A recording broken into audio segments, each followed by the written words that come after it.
The red sun of Kepler 442b cast long shadows across the Memorial Plaza as Captain Marcus Chen stepped out of his transport vehicle. The alien world's thin atmosphere made every breath a conscious effort, but he had grown used to it during his 3 years stationed on this distant colony. The memorial stood before him like a silent guardian, its black stone surface reflecting the crimson light of the alien star. Carved into the memorial were 1247 names, each one a human being who had died defending this small outpost of humanity against the Zephyrian raids that had plagued the colony for the past 5 years. Marcus knew many of these names personally. Lieutenant Sarah Rodriguez, who had saved his life during the Battle of the Northern Ridge. Sergeant James Murphy, who could make anyone laugh even in the darkest moments. Private Lisa Chen, his own younger sister, who had insisted on following him to this dangerous frontier world. The plaza was empty now, as it usually was during the late afternoon hours. Most colonists were either working in the underground hydroponic farms or the mining facilities that kept their small settlement alive. The constant threat of Zephyrian attacks meant that few people ventured outside unless absolutely necessary. But today was different. Today marked the 5th anniversary of the largest battle this colony had ever seen, when 312 brave souls had given their lives to protect the 50,000 civilians sheltering in the underground bunkers. Marcus approached the memorial with measured steps, his military boots clicking against the synthetic stone that covered the plaza. He wore his dress uniform, the blue and silver of the Colonial Defense Force, with every medal and ribbon perfectly aligned. The uniform was crisp and clean, a stark contrast to the dusty, harsh environment around him. He had spent the morning preparing for this moment, ensuring every detail was perfect. The wind picked up, carrying with it the strange, sweet scent of the native vegetation that grew wild beyond the colony's protective barriers. The Kepler system was beautiful in its own alien way, with purple-leafed trees that swayed in the constant breeze and crystalline formations that caught and scattered the red sunlight into brilliant rainbows. But it was also dangerous, home to predators that had evolved on a world with twice Earth's gravity and an atmosphere that could kill an unprotected human in minutes. As Marcus reached the memorial, he could see his own reflection in the polished black surface. His face showed the wear of someone who had seen too much combat at too young an age. At 32, he looked older, with lines around his eyes and a scar running from his left temple to his jaw, a souvenir from a Zephyrian plasma blast that had nearly ended his life 2 years ago. He pulled out a small device from his pocket and checked the time. Exactly 1400 hours, the same time the battle had begun 5 years ago. Marcus had been a lieutenant then, fresh out of the academy and full of idealistic notions about heroism and glory. The reality of war had been a harsh teacher, but it had also shown him something else: the incredible capacity of humans to sacrifice for one another, to stand firm in the face of overwhelming odds, and to never abandon their principles even when death seemed certain. The Zephyrians were a warrior race, evolved from pack hunters on a world of eternal twilight. They were larger than humans, faster, and naturally equipped with claws and fangs that could tear through standard body armor. Their technology was advanced, their ships faster than anything humanity had developed. By all logic, they should have overrun the human colonies within months of first contact. But they had underestimated something crucial about humanity: the willingness to stand and fight for something greater than themselves. Marcus positioned himself directly in front of the memorial's central inscription, which read simply, "To those who gave everything so that others might live." Below it, in smaller text, were the words that had become the unofficial motto of the Colonial Defense Force: "When darkness falls, humanity stands watch." He thought about the events that had led to this moment. The colony had been established as part of humanity's second wave of interstellar expansion, a mining operation that had discovered valuable rare Earth elements essential for faster-than-light travel. What they hadn't expected was to encounter an aggressive alien species that viewed human expansion as a threat to their own territorial ambitions. The first attacks had been swift and brutal. 3 outlying mining stations were destroyed before anyone even knew there was an enemy. But as the Zephyrians pressed their advantage, they discovered something that their intelligence had failed to account for. Humans didn't retreat. Even when outnumbered, even when outgunned, even when facing certain death, humans found a way to fight back. Marcus raised his right hand to his temple in a perfect military salute. The gesture was simple, but it carried the weight of 5 years of loss, sacrifice, and hard-won victories. He would hold this salute until the sun set, just as he had done every year since the battle. It was his way of honoring not just the dead, but the principle they had died for, that some things were worth more than individual survival. The plaza remained empty as Marcus began his vigil. In the distance, he could hear the familiar sounds of the colony going about its daily business. Children playing in the underground recreation areas, their laughter echoing through the ventilation systems, workers calling to each other as they prepared for the night shift. The steady hum of the fusion reactors that powered their small but determined outpost of humanity. As he stood there, arm raised in salute, Marcus felt the weight of his responsibility. He was the senior military officer on this world, charged with protecting these people who had chosen to build new lives among the stars. They were farmers and miners, teachers and engineers, people who had left the safety of Earth behind to push the boundaries of human civilization ever outward. The red sun continued its slow journey across the alien sky, and Marcus Chen held his salute, a lone figure standing guard over the memory of heroes. The first hour passed in contemplative silence. Marcus's arm remained steady, his posture perfect despite the alien gravity that was slightly stronger than Earth's. His mind wandered to the events of that terrible day 5 years ago, when the Zephyrian fleet had appeared in the system like a storm cloud on the horizon. The attack had come without warning. The colony's long-range sensors had picked up multiple contacts approaching at sublight speed, but by then it was too late to evacuate. The Zephyrian ships were sleek, predatory things that moved through space like hunting sharks. Their weapons were energy-based, creating brilliant flashes of light that could vaporize a building in seconds. Against such overwhelming force, the colony's defenders had only their courage and an unshakable determination to protect the innocent. Marcus remembered standing in the command center that day, watching the tactical displays as enemy ships descended through the atmosphere. Major Patricia Hayes, the commanding officer, had turned to her assembled troops with eyes that showed no fear, only resolve. "Today we prove that humanity doesn't bow to bullies," she had said. "Today we show them what happens when you threaten our families." The battle had lasted 18 hours. 18 hours of urban warfare in the colony's streets, of desperate last stands in the residential sectors, of soldiers choosing to stay behind and buy time for civilians to reach safety. The Zephyrians had expected easy conquest, but they found themselves facing an enemy that fought with a ferocity they had never encountered before. Sergeant Williams had held the eastern approach with just 12 soldiers against 200 Zephyrian warriors. They had fought from building to building, making the enemy pay for every meter of ground. When their ammunition ran out, they used mining explosives. When those were gone, they fought with whatever they could find. Williams himself had taken down a Zephyrian commander using nothing but a mining torch and the kind of desperate courage that only humans seem to possess.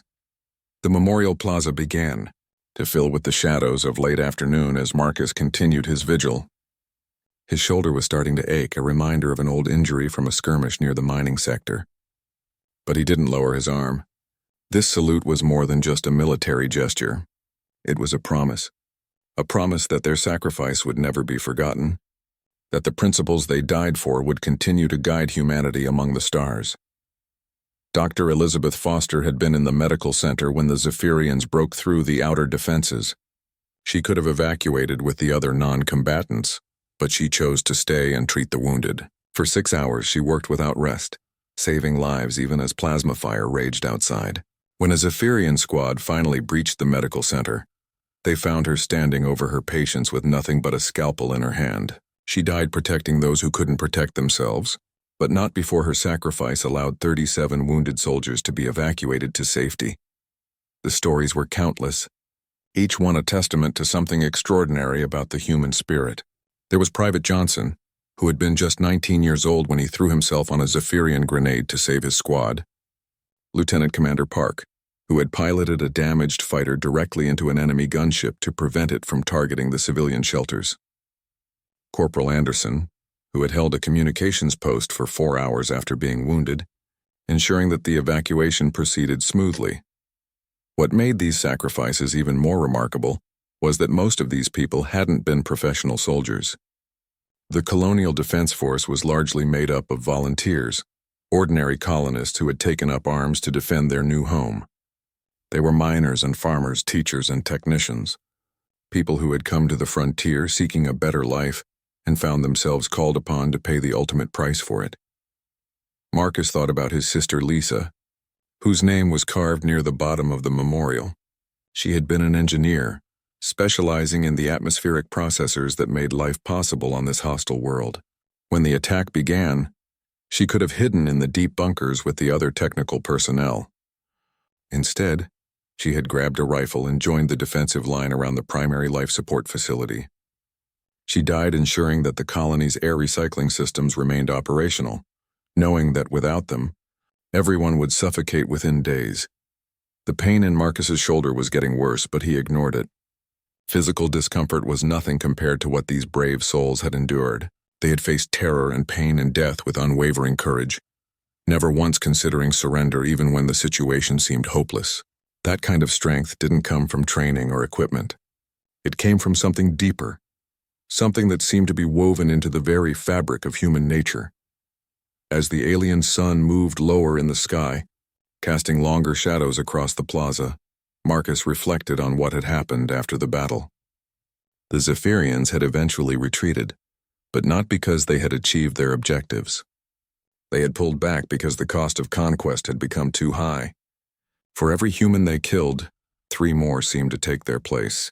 For every position they captured, the defenders made them pay a price in blood that even their warrior culture found shocking. The aftermath had been devastating for the colony. Nearly a quarter of the population was dead or wounded, critical infrastructure was destroyed, and the survivors faced months of hardship as they rebuilt. But they did rebuild. Within a year, the colony was functioning again. Within 2 years, it was stronger than before. The Zephyrians had intended to break human spirit, but instead they had only proven its resilience. News of the battle had spread throughout human space, becoming a rallying cry for the broader war effort. The defense of Kepler 442b had shown that humanity could stand against any threat, that no matter how dark the circumstances, there would always be those willing to step forward and hold the line. It had become a symbol of everything that was best about the human species. Marcus's arm was trembling slightly now, the muscles beginning to protest the extended salute, but his resolve remained unshakable. Every second of discomfort was a small tribute to those who had endured so much more. As he stood there in the gathering dusk, he could almost feel their presence around him, the spirits of heroes who had chosen duty over safety, courage over comfort, sacrifice over survival. The memorial plaza remained empty except for his solitary figure, but Marcus knew he was not truly alone. He carried with him the memory of every brave soul whose name was carved in that black stone, and their example gave him strength to continue his vigil. The sun was still hours from setting, and his duty was far from over. 3 hours into his vigil, Marcus felt sweat beading on his forehead despite the cool alien breeze. His right arm burned with a deep, persistent ache that ran from his fingertips to his shoulder blade. The muscles in his back had begun to spasm, sending shooting pains down his spine. But he didn't waver. The salute remained perfect, unwavering, a testament to human endurance. The shadows had grown longer now, stretching across the plaza like dark fingers reaching toward the memorial. The red sun hung lower in the alien sky, its light taking on a deeper crimson hue that painted everything in shades of rust and copper. In the distance, Marcus could hear the evening shift change beginning at the mining facilities, the rumble of heavy machinery, and the calls of workers preparing for another night of extracting the precious materials that kept the colony economically viable. His legs had begun to ache as well, the constant standing taking its toll on muscles that were more accustomed to the dynamic movement of patrol duty. The synthetic stone beneath his feet seemed to grow harder with each passing minute, and he could feel the blood pooling in his lower extremities. His dress boots, polished to a mirror shine that morning, now felt like instruments of torture as they pressed against his swelling feet. But Marcus had endured worse. During the siege of the northern outpost 2 years ago, he had gone without sleep for 72 hours, living on stimulants and pure willpower as he coordinated the defense against a Zephyrian probe force. He had learned then that the human body was capable of far more than most people imagined. The pain was just another obstacle to overcome through mental discipline. A small group of children had appeared at the edge of the plaza, returning from their afternoon classes in the underground education center. They stopped when they saw him, their young faces showing curiosity and confusion. One of them, a girl of perhaps 8 years old with bright red hair, tugged at her companion's sleeve and whispered something Marcus couldn't hear. They watched him for several minutes before moving on, their voices fading into the background noise of the colony. Marcus wondered what those children thought of his vigil. They had been born on this world, had never known Earth except through stories and recordings. To them, this alien place with its red sun and purple vegetation was home. They had grown up surrounded by the constant threat of attack, but also by the knowledge that there were people willing to sacrifice everything to keep them safe. Perhaps his example would inspire them to understand the weight of that sacrifice. The pain in his arm had evolved from a burning ache to sharp, stabbing sensations that seemed to pulse with each heartbeat. His shoulder socket felt as though it was filled with ground glass, and the tendons in his neck strained against the effort of maintaining perfect posture. Sweat had begun to run down his back, soaking through his dress uniform despite the cool air. He thought about the interrogation techniques he had studied during his intelligence training, how prolonged stress positions were used to break down a subject's mental resistance.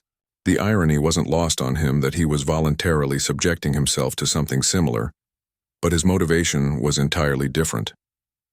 This wasn't about breaking down. It was about building up, about proving that human will could overcome any physical limitation. The memorial seemed to pulse with life as the changing light played across its surface. The names carved into the black stone shifted and shimmered, sometimes seeming to glow with their own inner fire. Marcus could read each one clearly from his position, and as the hours passed, he found himself silently reciting them like a mantra. Rodriguez, Murphy, Foster, Williams, Anderson, Park, Johnson, each name a life cut short, each one a story of courage that deserved to be remembered. A maintenance drone hummed past overhead, its anti-gravity motors barely audible as it conducted its evening inspection of the colony's atmospheric processors. The machines that kept them all breathing worked around the clock, just as the people who had died defending them had worked without rest during that terrible battle. There was something poetic about the continuity, the way life found a way to persist even in the aftermath of tragedy. Marcus's vision began to blur slightly, a combination of sweat running into his eyes and the strain of maintaining absolute focus for so long. He blinked carefully, trying to clear his sight without disrupting his posture. The simple act of blinking brought momentary relief, but also reminded him of how many basic human functions he was denying himself in service of this ritual. His mouth had grown dry, his tongue feeling thick and unresponsive.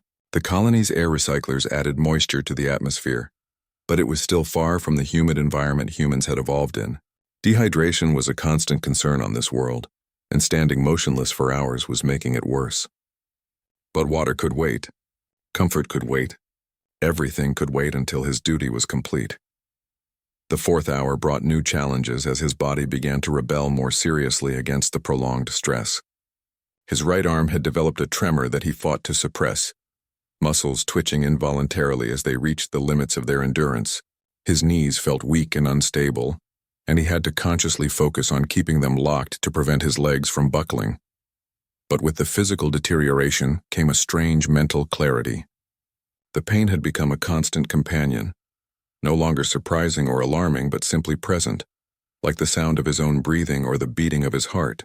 He had moved beyond discomfort into a state where the suffering became almost meditative, a focal point that sharpened his awareness rather than diminishing it. He thought about the philosophical discussions he had heard in the officers' mess, debates about what made humans unique among the species they had encountered. Some argued it was their adaptability, their ability to thrive in environments that would kill most other forms of life. Others pointed to human creativity, the endless capacity for innovation and artistic expression. But standing there in growing agony, Marcus believed he had found the real answer. It was their willingness to endure. Other species might be stronger, faster, or more intelligent, but none seemed to possess the human capacity for sustained suffering in service of an ideal.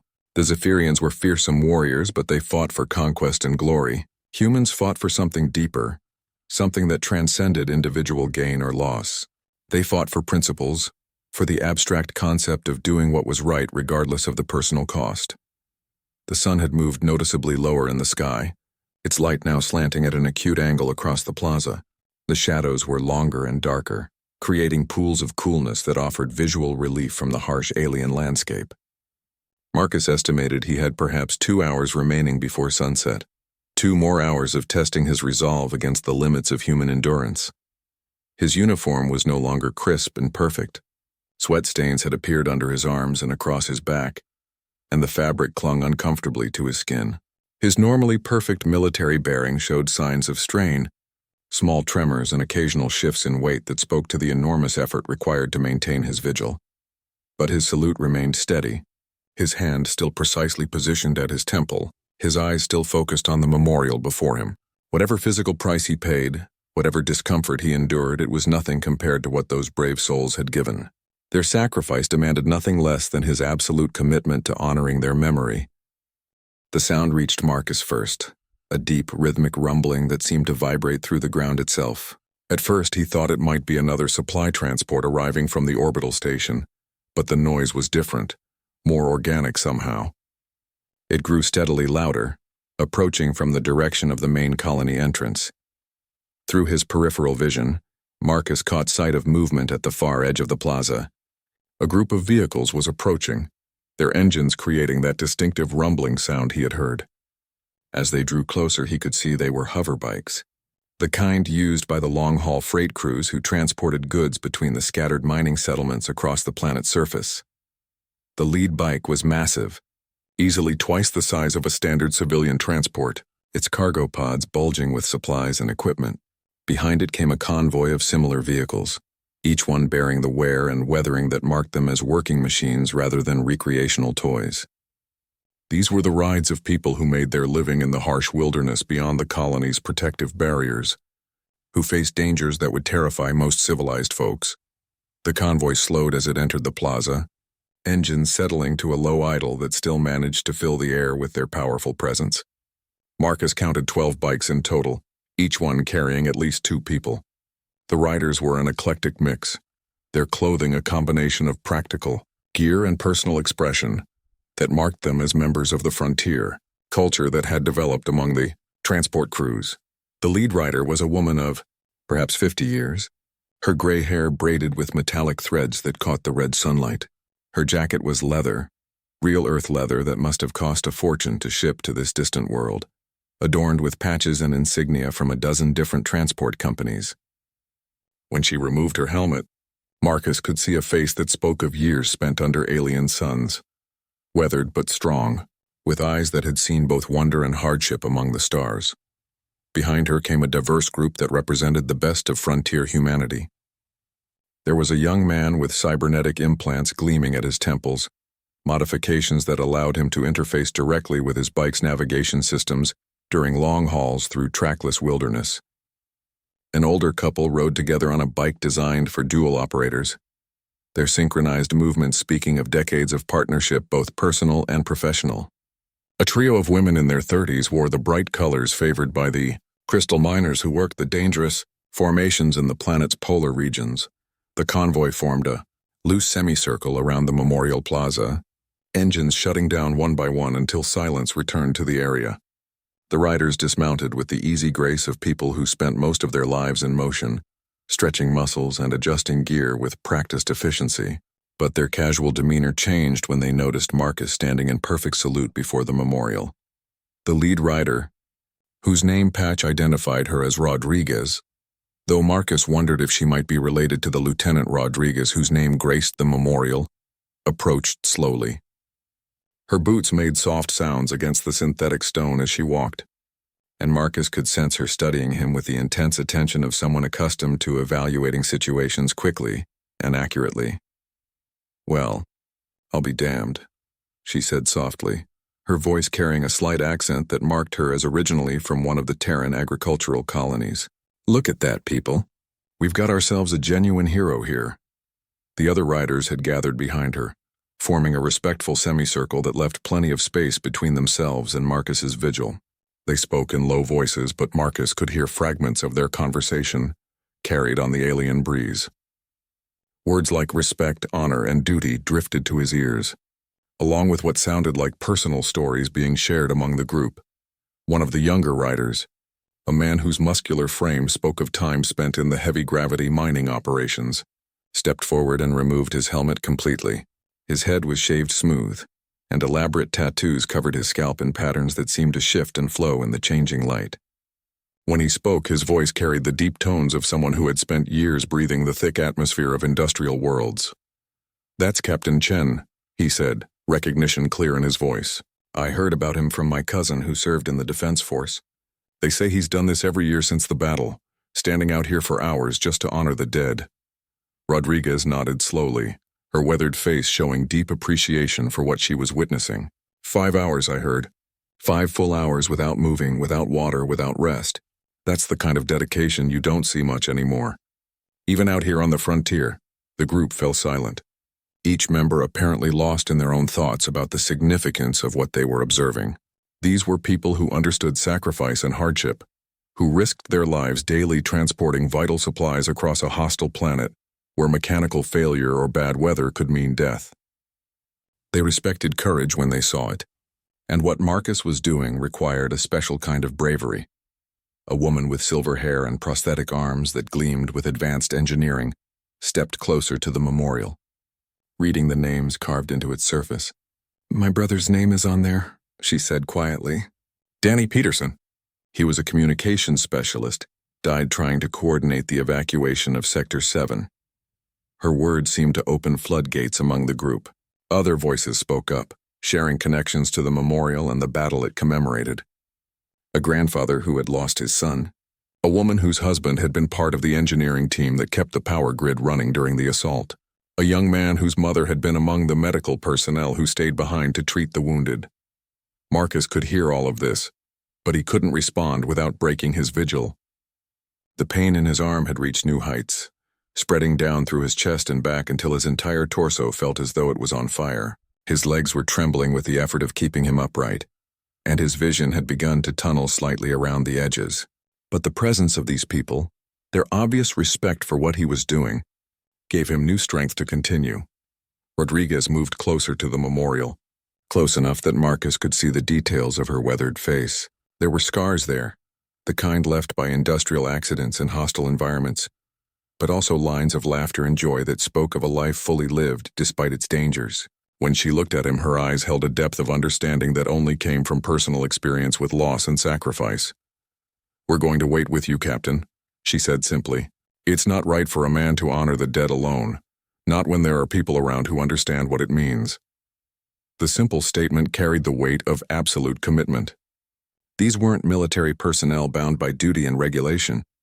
They were free citizens who had chosen to respect what Marcus was doing. Their decision to stay, to witness his vigil and share in its meaning, transformed the lonely plaza into something else entirely, a gathering of humanity at its finest, united in recognition of sacrifice and service. As the other riders began to arrange themselves around the plaza, some sitting on their bikes, others finding comfortable positions on the ground or nearby structures, Marcus felt a profound sense of gratitude wash over him. His physical pain remained, but the isolation that had marked the first hours of his vigil was gone. He was no longer standing alone. He was surrounded by fellow humans who understood the value of what he was doing and had chosen to be part of it. What happened next would remain etched in Marcus's memory for the rest of his life. Rodriguez, still standing near the memorial, straightened her shoulders and slowly raised her right hand to her temple in a perfect civilian salute. The gesture was simple, but it carried the weight of profound respect and understanding. "Danny Peterson," she said clearly, reading one of the names from the memorial. "Communications Specialist, 3rd Battalion. Died ensuring that evacuation protocols remained operational during the enemy assault on Sector 7. Her voice carried across the plaza with ceremonial dignity, each word spoken with the careful precision of someone who understood the importance of getting it exactly right. The effect on the other riders was immediate and powerful. One by one they stood and raised their hands in salute, each person finding their own way to honor the moment. The young man with the cybernetic implant stepped forward and spoke the name of his mother, who had been a medic. The couple who rode together shared the name of a friend who had died defending the residential sector. The crystal miners spoke in unison, honoring 3 members of their profession who had volunteered for combat duty. But they didn't stop with just the names they knew personally. Rodriguez began reading from the memorial systematically, starting at the top and working her way down. Each name was spoken aloud with respect and dignity, transforming the carved stone into a living testament to human courage. The other riders joined in, some reading silently along, others adding details they knew about specific individuals. Lieutenant Sarah Rodriguez, 1st Battalion. Rodriguez paused when she reached this name, and Marcus saw a single tear trace down her weathered cheek. "That was my niece," she said softly. "She wrote to me about this place, about the good they were trying to do here. She said it was worth fighting for, worth dying for if necessary." The confession created a profound silence in the plaza. Here was the connection that had brought this tough frontier woman and her convoy to this place at this moment. She hadn't just been passing through. She had come here specifically to see where her niece had died, to understand what had been important enough to sacrifice a young life. A voice spoke up from the group, belonging to the older man from the riding couple. "My son Thomas was here during the battle. Sergeant Thomas Mitchell, Engineering Corps. He survived, but he told me about Lieutenant Rodriguez. Said she saved his whole unit by calling in artillery on her own position when the Zephyrians overran their defensive line. She stayed on the radio giving coordinates right until the end." More stories emerged as the group continued their recitation of names, personal connections, second-hand accounts, fragments of heroism that had been passed down through the close-knit community of frontier humanity.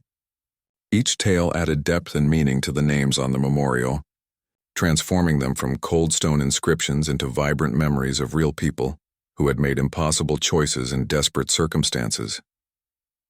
The woman with the prosthetic arms moved closer to Marcus, her artificial limbs whirring softly as they tracked her movements. "I lost these in a mining accident 3 years after the battle," she said quietly. "But seeing what these people did, seeing what you're doing now, it reminds me that some losses are worthwhile. That there are things more important than keeping yourself whole and comfortable." Marcus felt his resolve strengthening, even as his physical condition continued to deteriorate. The pain in his arm had become constant background noise, like the hum of the colony's life support systems. His legs were shaking visibly now, and sweat poured down his face despite the cooling air. But the presence of these people, their spontaneous decision to share in his vigil, gave him strength he hadn't known he possessed. The youngest rider in the group, a woman who couldn't have been more than 25, approached the memorial with obvious nervousness. Her bike leathers were newer than the others, marking her as relatively inexperienced in the dangerous profession of frontier transport. When she spoke, her voice was barely above a whisper. "I never knew any of these people personally," she said. "I came to this world after the battle, looking for work and adventure. But listening to their stories, seeing what Captain Chen is doing, it makes me proud to be human, proud to be part of something bigger than myself." Her words seemed to capture something essential about the moment. Here was a gathering of people who represented the best aspects of human nature: courage, loyalty, respect for sacrifice, and the willingness to honor those who had given everything for the principles they believed in. They came from different backgrounds, different worlds, different walks of life, but they were united by something deeper than circumstance. Rodriguez returned to reading names, but now others joined in, creating a chorus of voices that filled the plaza with the sound of remembrance. Some names were spoken by multiple people simultaneously, indicating individuals who had touched many lives. Others were read by single voices, lone remembrances of friends or loved ones whose sacrifice might otherwise have been forgotten. As the recitation continued, Marcus became aware of a change in the atmosphere around the memorial. What had begun as a simple military ritual had evolved into something resembling a religious ceremony, a communion between the living and the dead that transcended traditional boundaries. The pain in his body seemed less important now, overwhelmed by the emotional significance of what was happening. The convoy members had arranged themselves in a rough formation around the plaza, their hover bikes forming a protective circle around the memorial. It was an unconscious gesture, but one that spoke to their instinctive understanding of the sacred nature of this place and moment. They had become guardians, protectors of a ceremony that honored the ultimate guardians who had given their lives for others. One of the crystal miners, A woman whose hands were stained with the multicolored residue of her profession approached with something in her grasp. It was a small crystal formation, one of the beautiful natural sculptures that formed in the caves where she worked. She placed it carefully at the base of the memorial, a gift from the living to the dead, a token of appreciation for their sacrifice. The gesture sparked others. The young man with cybernetic implants produced a small metal sculpture, probably something he had crafted during the long hours of transport runs across the wilderness. The riding couple left a photograph, showing 3 generations of their family standing together on what was obviously their home world. One by one, the members of the convoy added their own tributes to the growing collection at the memorial's base. Marcus watched these offerings accumulate with growing emotion. Each gift represented something precious to its giver, something they had chosen to leave behind as a permanent tribute to the heroes whose names surrounded them. The spontaneous shrine transformed the formal military memorial into something warmer, more personal, more human. As the red sun continued its descent toward the horizon, casting increasingly dramatic shadows across the plaza, the impromptu ceremony took on an almost mystical quality. The combination of alien light, human voices speaking the names of the dead, and the silent presence of the memorial created an atmosphere of profound reverence that seemed to transcend the physical limitations of time and space. Marcus realized that his vigil had become something far greater than he had intended. What began as a personal ritual of remembrance had evolved into a community celebration of the values that made humanity special among the stars. These rough, practical frontier people had seen something worth honoring in his gesture and had chosen to make it their own, adding their voices and their presence to his solitary tribute. The moment that broke Marcus's composure came when Rodriguez reached a particular name in her recitation. Her voice caught slightly as she read, "Private Lisa Chen, Engineering Corps, 1st Battalion." The convoy leader looked up from the memorial to meet Marcus's eyes, understanding passing between them like an electric current. "She was your sister," Rodriguez said gently. Not a question, but a statement of sudden comprehension. Marcus couldn't nod without breaking his salute, but the confirmation was written clearly in his eyes. For the first time in 4.5 hours, his perfect military bearing wavered slightly as emotion overwhelmed his iron discipline. His sister's name, spoken aloud by a stranger who had chosen to honor her memory, cut through all his defenses like a plasma blade through armor. The effect on the gathered riders was immediate and profound. The young woman with the newest gear stepped forward, her voice trembling with emotion. "She was 19, she whispered, reading the age from the memorial's inscription. "Just 19 years old, and she chose to fight instead of hiding in the bunkers." "Tell us about her," Rodriguez said softly. "Tell us about Lisa." For a moment, Marcus struggled with the conflict between his duty to maintain the vigil and his desire to speak about his sister. But then he realized that this was exactly what Lisa would have wanted. Her story told, her sacrifice understood, her life remembered not just as a name on a stone but as a real person who had made an impossible choice. Still maintaining his salute, Marcus spoke for the first time in hours. His voice was hoarse from dehydration and emotion, but it carried clearly across the plaza. "She was supposed to be an artist," he said. "Back on Earth, she spent every free moment drawing and painting. She came here because she wanted to help build something new, something beautiful among the stars." The words seemed to unlock something in his chest, years of carefully controlled grief pouring out despite his efforts to remain composed. She designed the layout for the residential gardens, created art installations for the children's areas.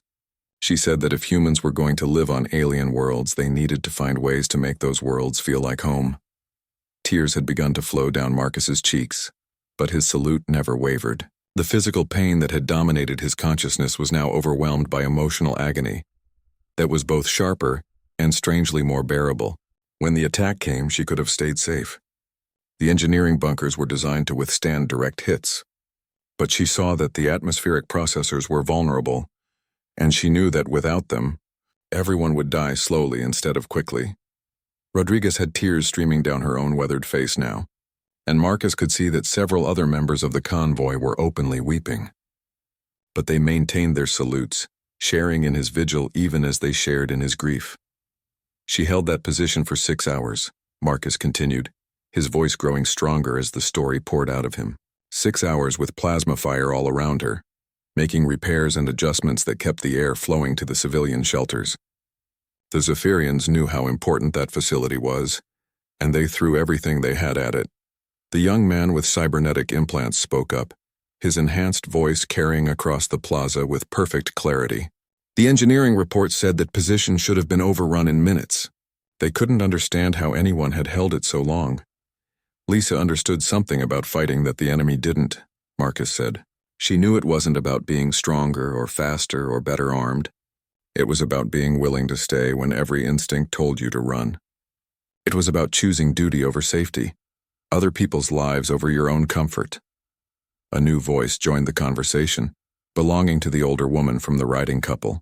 My daughter serves in the Colonial Defense Force now because of stories like this.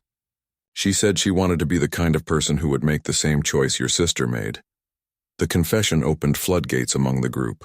Story after story emerged of how the Battle of Kepler 442b had influenced their lives, their choices, their understanding of what it meant to be human in a hostile universe. Children who had grown up wanting to be like the heroes, adults who had changed careers to serve in essential roles, families who had relocated to frontier worlds to continue the work that the fallen had begun. This is why we do what we do, Rodriguez said, gesturing toward her convoy and their battered hoverbikes, running supplies to the outer settlements, risking our lives in the wilderness. It's all connected to what happened here. We're part of the same story, the same human story of never giving up, never backing down, never letting each other stand alone. The crystal miner who had left the first offering approached Marcus directly, stopping just close enough to be heard clearly. I lost my husband in the northern mining accident 2 years ago, she said. For months after, I wanted to quit, to go back to Earth where it was safe and easy. But then I thought about people like your sister, about the choice she made, and I realized that running away would dishonor everything she died for. Marcus felt something fundamental shift inside him as he listened to these stories. For 5 years he had carried the weight of his sister's death as a private burden, a personal grief that he honored in solitude. But hearing how her sacrifice had rippled outward, how it continued to inspire and influence people she had never met, transformed his understanding of what her life had meant. She didn't just save the people in those bunkers, he realized aloud. She saved an idea. The idea that humans could build something lasting and beautiful in the universe, that we could be more than just another species struggling for survival. The convoy members nodded in understanding, many of them openly weeping now as the full emotional weight of the moment settled over them. Here was proof of something magnificent about the human spirit, something that transcended individual loss and connected all of them to a larger purpose. Rodriguez moved closer to the memorial, placing her weathered hand against the stone surface where Lisa's name was carved. She's still here, she said simply. In every breath of clean air the colonists take, in every child who grows up safe because the life support systems keep working, in every person who chooses courage over comfort. She's still here, still making a difference. The alien sun had nearly reached the horizon now, its light taking on the deep red color that marked the end of another day on this distant world.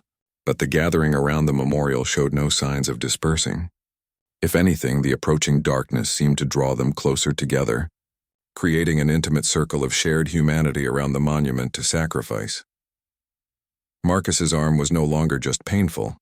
It had progressed beyond sensation to a state where he could barely feel it at all.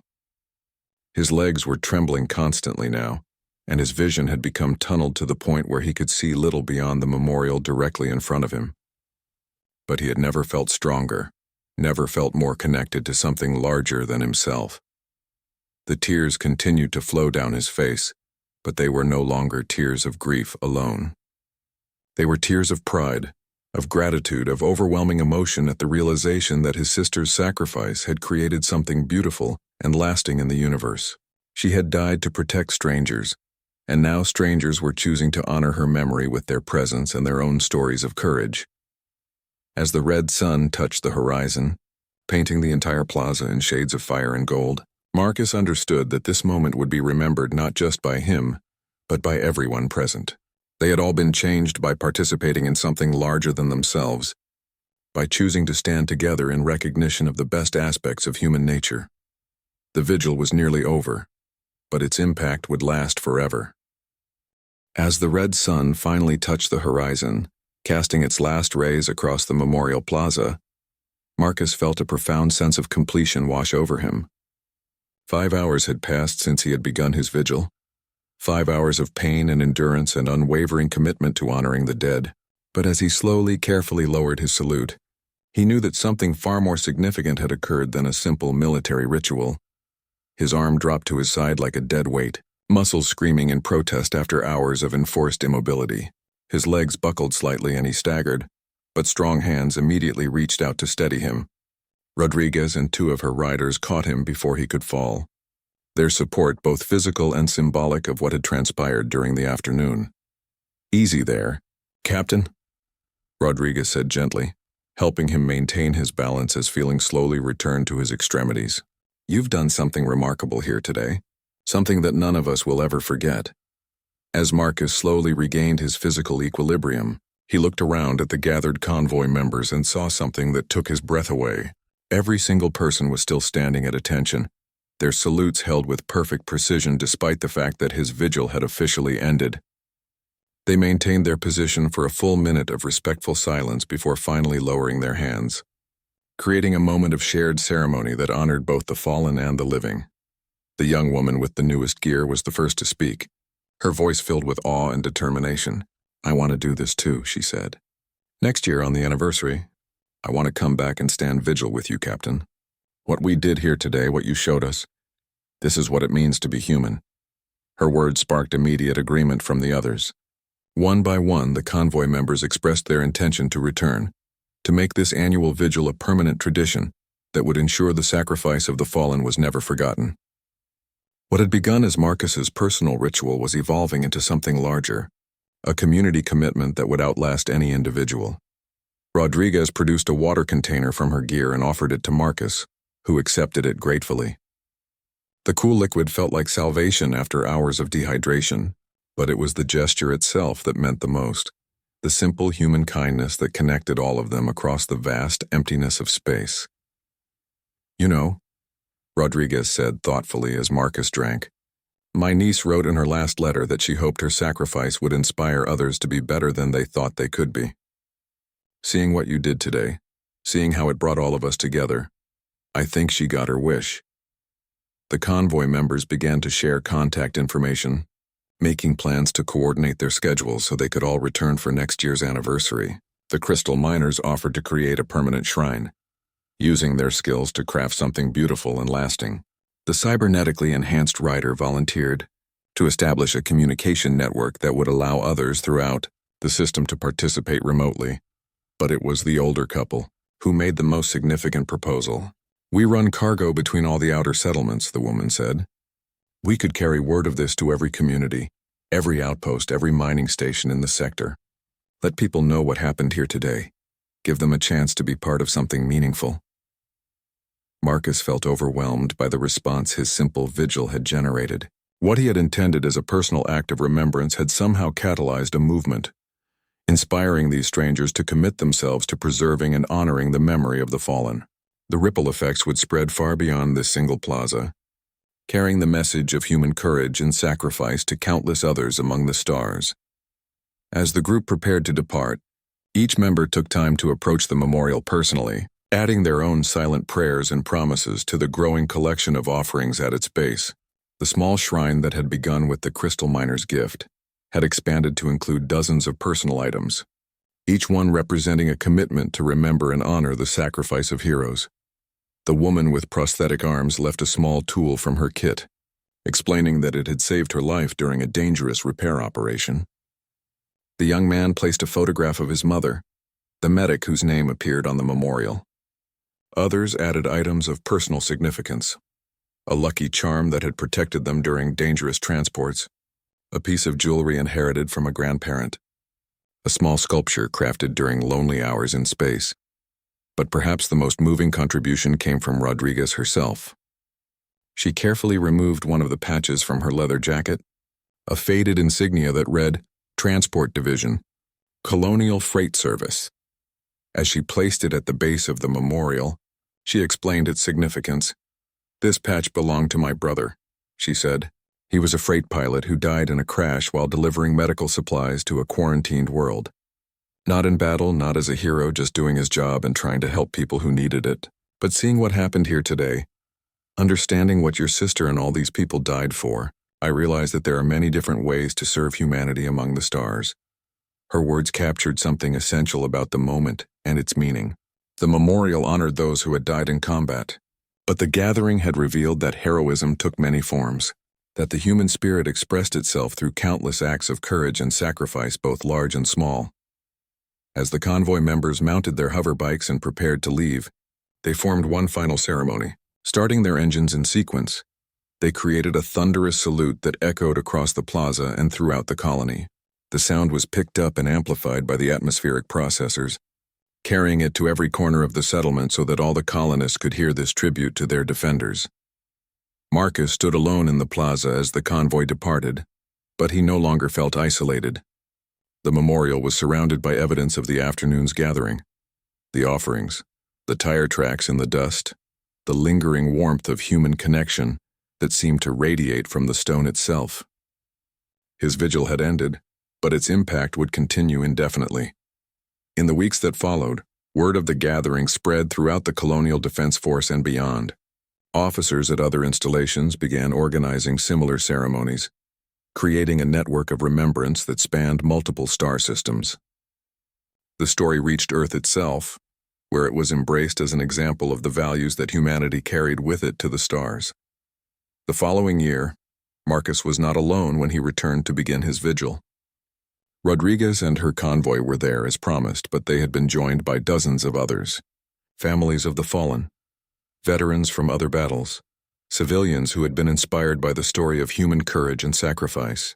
The plaza could barely contain the crowd that gathered to participate in what had become known as the Vigil of Stars. But perhaps the most significant change was in Marcus himself. The burden of grief that he had carried for 5 years had been transformed into something else, not forgotten or diminished, but shared and honored by a community that understood its meaning. His sister's sacrifice had indeed created something beautiful and lasting, just as she had always dreamed of doing. As he raised his hand in salute for the 6th annual vigil, surrounded by hundreds of people who had chosen to stand with him, Marcus finally understood the true meaning of what had happened that day when the bikers arrived. They had shown him that no one bears their burdens alone, that the human spirit is strongest when it acts in unity, and that the values worth dying for are also the values worth living for. The red sun began its daily journey across the alien sky, and Captain Marcus Chen held his salute, no longer a solitary figure but the focal point of a celebration of everything that made humanity worthy of its place among the stars. His sister's name, carved in stone, had become a beacon that drew the best of human nature together in a testament to courage, sacrifice, and the unbreakable bonds that connected all of humanity across the vast darkness of space. The vigil continued, and with it, the eternal human promise that no hero would be forgotten, no sacrifice would be meaningless, and no one would stand alone in their service to something greater than themselves.